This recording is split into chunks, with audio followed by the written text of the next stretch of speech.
TTT Pig, Mosa, TTT Dawn, Elliot. These are all players that you've likely heard of, and you all probably know for the same reason. It's probably for the reason that they're all really good at the game. You definitely know what this looks like if you've ever seen a scrim. Well, today's video is about 10 tips to get better at Gorilla Tag that I learned from watching these players play the game. Alright, so I did make this video before, but honestly, the previous one kind of was bad, and all I really told you to do was play on Steam and practice. So I'm actually going to contradict that by playing on standalone. Yeah, here I am. The reason I'm on standalone is I'm trying to match the way you guys play, and so I can truly relate and give tips catered to you. I know not everyone plays on Steam VR, but if you do play on Steam VR, all of the tips in this video will still apply. So tip number 1, warm up correctly.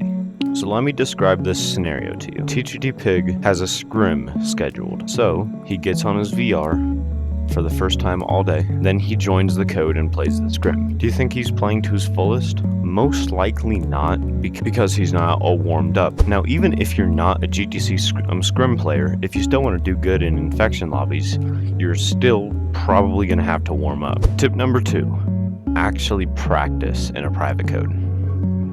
What I'm saying is, stop only playing infection. So in order to demonstrate this point, I'm going to be demonstrating my routine in the game. So I do tip number 1, I warm up, and then I do what I like to call a trial run for infection. I go into an infection code, and then I play the game as I normally would, usually in a competitive lobby, and so I can play with good players, and so I know actually what I need to practice.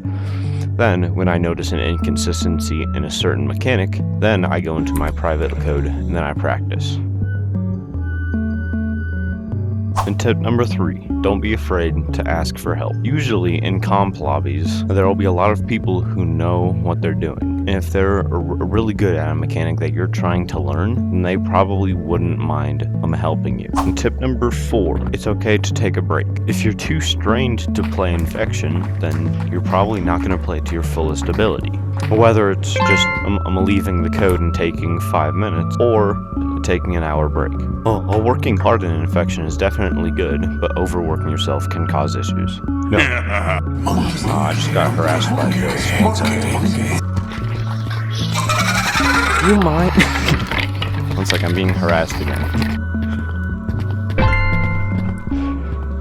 I didn't tag you, it was him.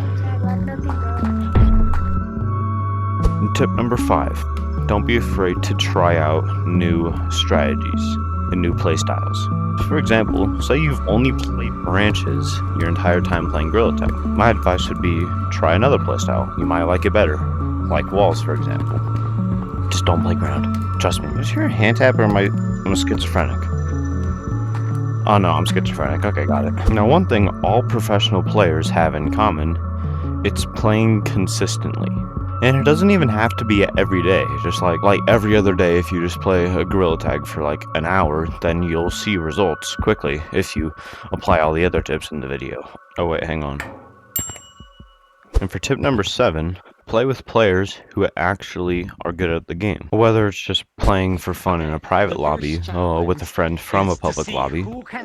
Regardless, just by playing with them, you might learn a thing or two off of them. For tip number 8, eliminate distractions. Oh, someone joined your lobby with a soundboard and is playing Fiend on maximum volume? Mute them. That's all it takes. Oh no, don't you dare. Okay. And for tip number 9, this is kind of an add-on to tip number 8, but play with players who are your level. Maybe even a bit better, but don't play with players who are too good. Because then instead of a fair fight, it's more of a fly swatting situation. Instead, it's grade school T-ball versus the New York Yankees. And for tip 10, subscribe to me. I post a lot of tutorials and other helpful content, in my opinion, and with only more to come in the future. Furthermore, you can join the Discord for slight early access to videos and always know when I post. So as always, thanks for watching.